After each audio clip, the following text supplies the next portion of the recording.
Εδώ βλέπουμε μια ουρά από αέριο που αφήνει πίσω το αεροπλάνο. Είναι περίεργο που καθημερινά η Ελλάδα και όλος ο πλανήτης δέχεται αυτά τα αεροπλάνα να πετούν πάνω από τον ουρανό και να αφήνουν αυτές τις άσπρες γραμμές πίσω τους.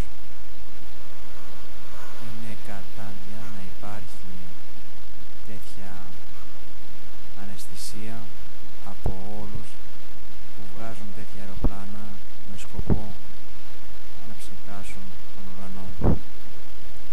Πολλά ακούγονται, αλλά το θέμα είναι ένα, ότι πρέπει να σταματήσουν, γιατί όλα αυτά πέφτουν κάτω στη γη.